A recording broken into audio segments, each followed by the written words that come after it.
Welcome to Julie Lesson's Healthy Mind, Body and Spirit blog, YouTube and podcast. And today I have the lovely Rebecca, and she is a psychic medium, and I have struck up a friendship with her on Facebook like you do, and I would love her to start by telling you a bit about how she came to be a psychic medium, or your background, Rebecca, whatever you feel comfortable. Thank you. Thank you for the invite, Julie. It's awesome. How did I become a psychic medium? Is your question? Well, tell us a bit about yourself, a bit about your background. Okay, well, as a child, I always connected to spirit, and sleepless nights and knocking on my head, and they were always tapping to talk to me. The childhood was interesting, colourful. Let's just say it was colourful. A lot of challenges, and also a lot of, I had to struggle and do things on my own as well, like survival. So spirit pretty much had always been there. Spirit had always been there. Okay, that's we've sort of lost you there, Rebecca. You're frozen.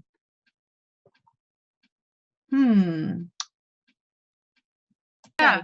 Might be spirit interfering with us. So where are we going back to now? So spirit's been with you all your life. Yeah. And so as a medium, how do you use spirit as a medium? Okay, so I don't know where we last left off, but I got to the stage of, it was a challenging upbringing. Let's just say it was a challenging upbringing. And I always felt the presence of spirit. They come to me in my night visions. They come to me in my they were present in my life a lot when I was younger.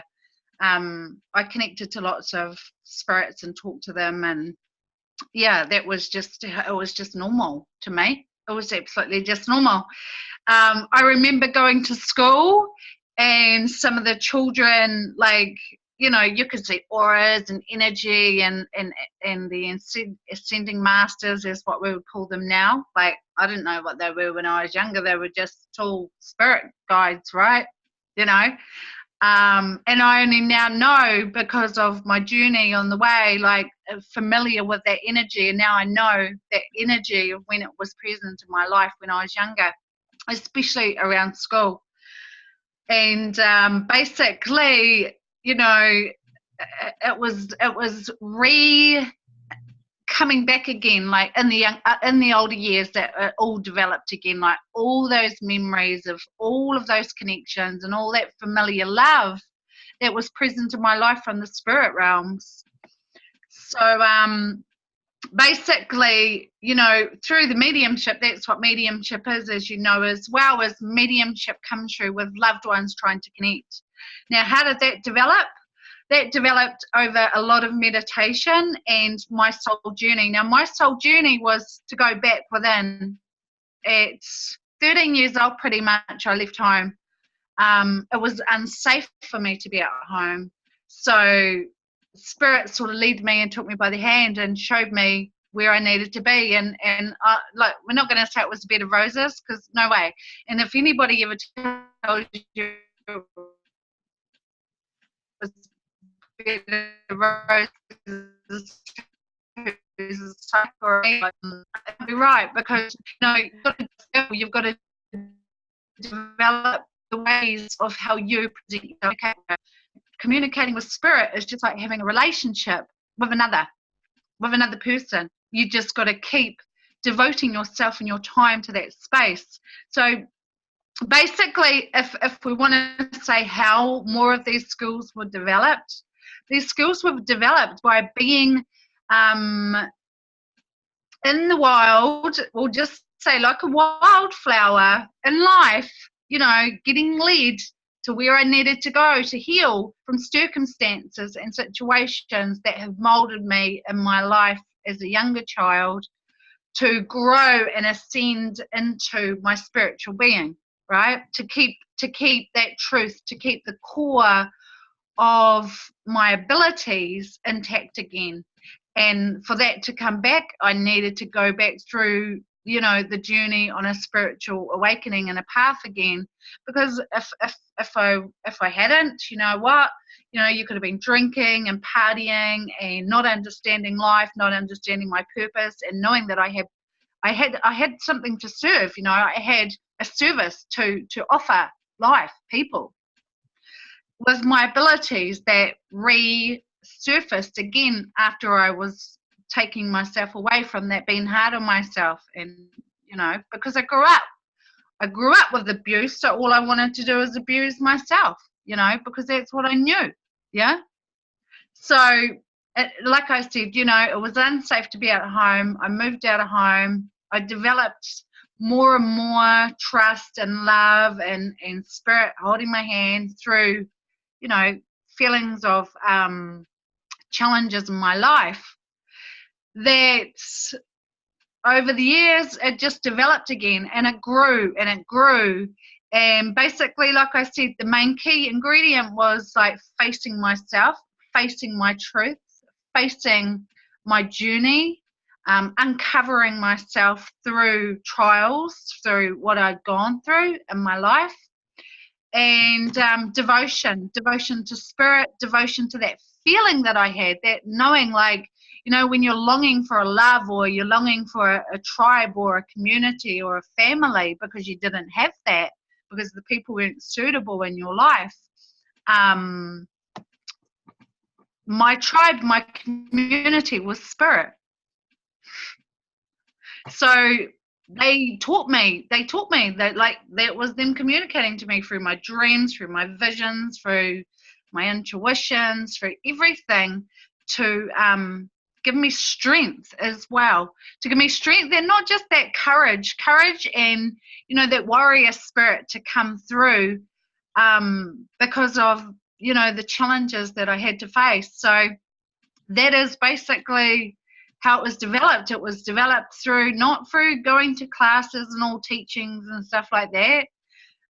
Only thing was like meditation, and I did a couple of workshops on bodies and things like that, just to be in a communal space. But it was always there. A lot of the time I ran away from it, because I was seeing things that, who wants to see those things of your friends or passings or people, you know what I'm saying? It was pretty out there. Like, it didn't worry me to see it, but if I had to relay that or share that, and being an empath as well, you're feeling like all of that energy. So, yeah. So that's how I become what I am. So what's a typical day for you? Because you are a practicing medium, aren't you? Yeah. So what does that? Typical day for work-wise, or myself in general? Well, I imagine your work and yourself are very interrelated. Yeah, well, it's got to be. It's holistic. You know what I'm saying? It's holistic. You can't be one thing and not live it. Do you know what I mean? So I live and breathe it to the best of my knowing, to the best of what I can. So basically, at the moment, I'm actually writing a book on my life, and that has been very challenging, because I'm actually going back over the lessons and the hurts and everything that has pretty much made me who I am today from that journey. And owning it, you know what I mean? Like, owning my walk, like owning my truth. You can own it, you can practice it, and you can serve everybody else, and that's easy. But when you gotta come back and look at you and just say, well, you know what, I've got to look at this, and I've got to address this. And so at the moment, like I said, yeah, I'm working on my book, on my life, and I've been doing workshops as well, like creating workshops for others through my teaching, through my lessons, through my skills. There's meditation as a key. Every single day is meditation, right? So at the moment, I'm doing a lot of inner child work because there's a lot of reflection coming up in my life and as I'm writing my book. And I'm actually, yeah, I'm taking it easy at the minute. You know, I'm not bombarding myself with lots of readings as I normally would, because I do look. Honestly, I'm all over the world with readings.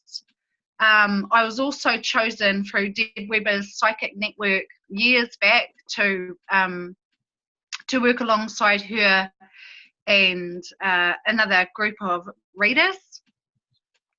So that again is like all around the world. You're working all around the world. I mean, I went to Perth yesterday.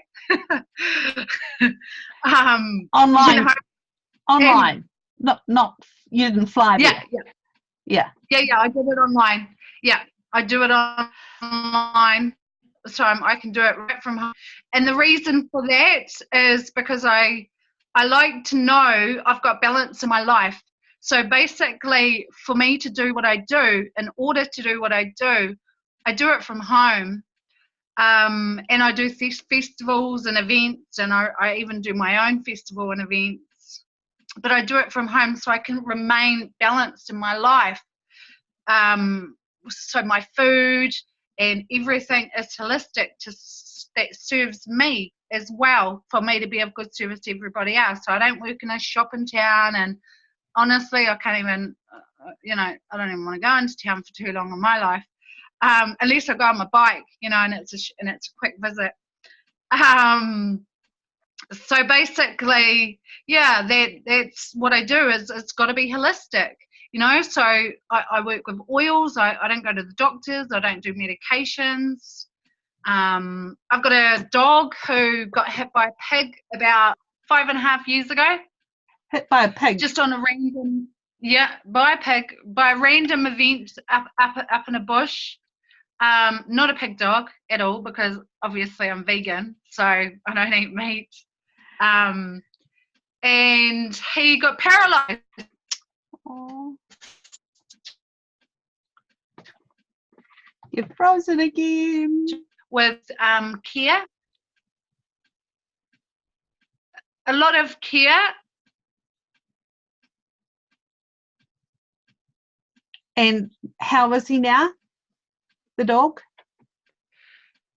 Well, he walks, and he's 12.5 years old, and he's a massive lab, and it was all natural therapy. I just do some oils and healing work, because I'm also a healer, and that is again distant work.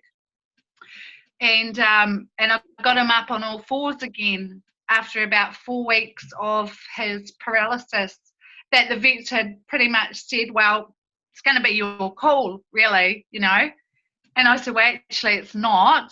It's actually going to be his call, because he's going to tell me if he wants to stick around or not. And here we are 5.5 years later.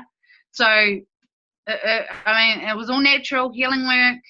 And so at the moment, there's a lot of care going into him, because obviously he's now 12.5 years old. And his ailments and what had gone on from the stresses, obviously from the paralysis, is now sort of catching up. That he's needing a lot more rest, a lot more rubs, a lot more hugs, and a lot more healing work done on him. So I've actually just come in from out there now before I had this interview with you. So basically, there's a lot going on, and it doesn't stop. But this, so yeah, it's a nice busy life. Yeah. Well, I mean, like I said, it's holistic, you've got to live holistically. There's no shortcuts. There's no taking detours on the road. It's just straightforward. And I wake in the morning with my devotion to my life, to spirit, for them to guide me to what is best for my higher self and for those that, I serve. Wonderful. So do you go to I know you do your workshops and you're doing online stuff, but do you go to shows or fairs or things like that as well? Absolutely. Yep. I used to do the markets around town, but like I said, I've taken that step back at the moment because he's needed my care more. Yeah. And I was just getting way too busy. So we needed the balance, like just demand of readings and my services. So basically, I was doing the markets in town, artisan markets, and house clearings. I also go to people's houses for house clearings.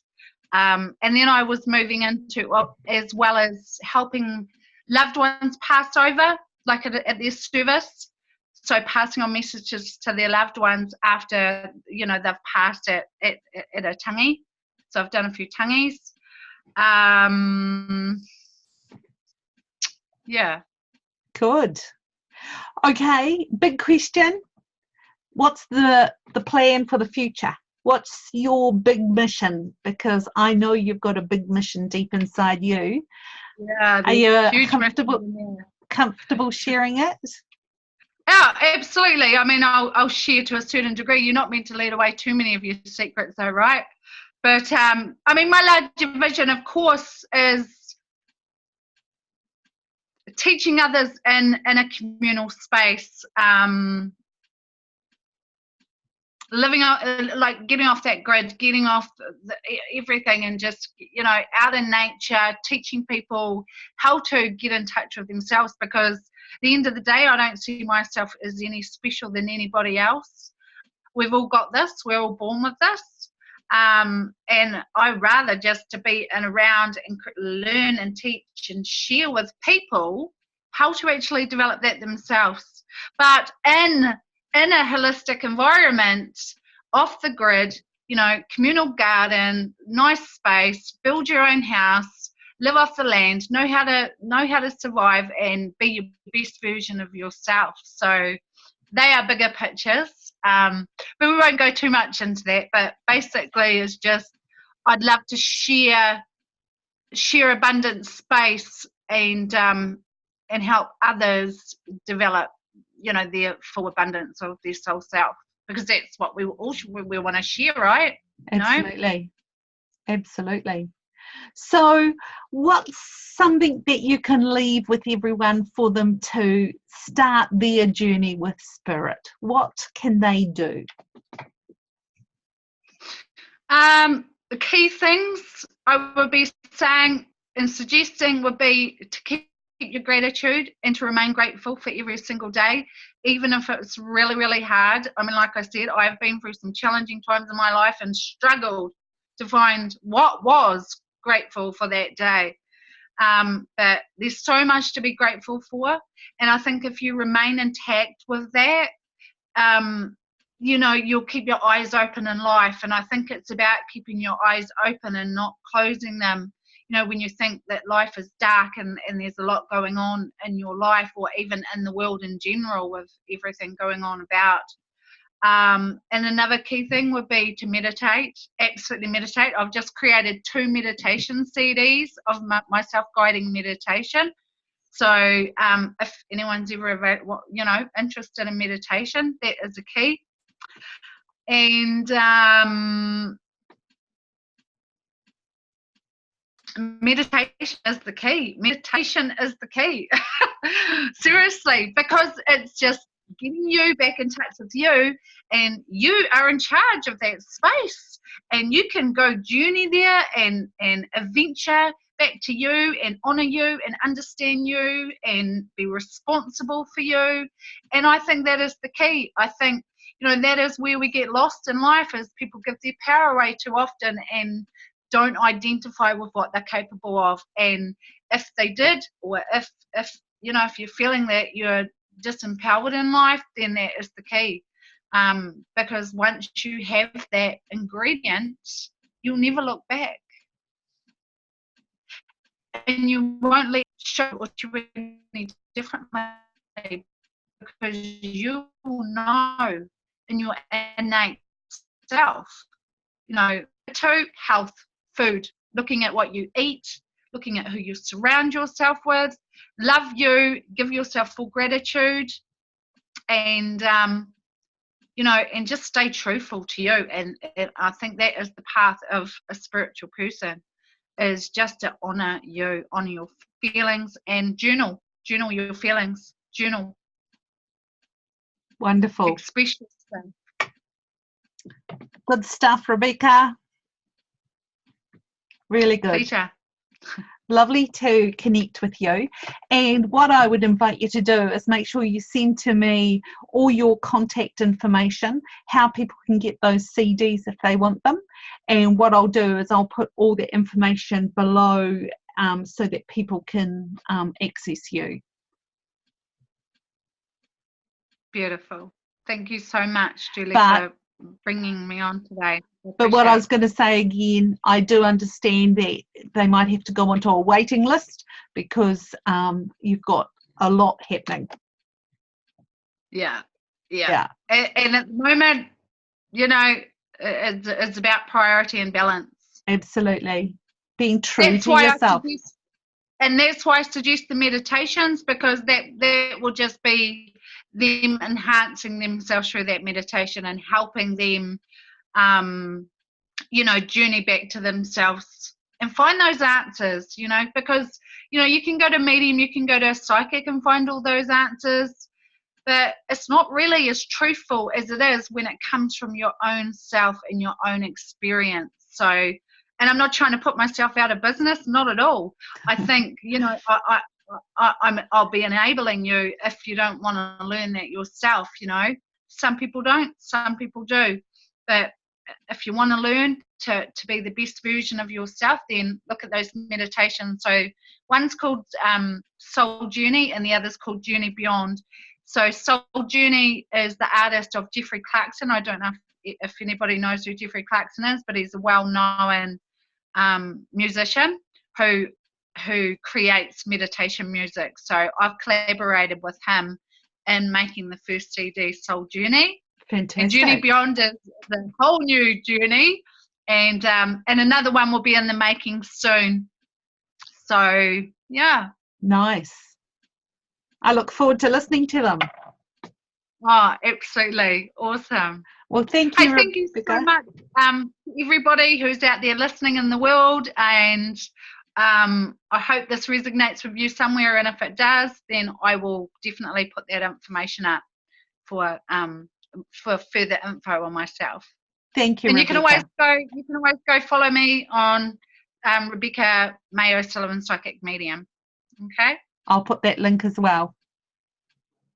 Thank you so much. Or www.RebeccaMayO'Sullivan.weebly.com is my website. Sounds good. All right. Awesome. Take care, and we'll see you again soon. We will. Thank you.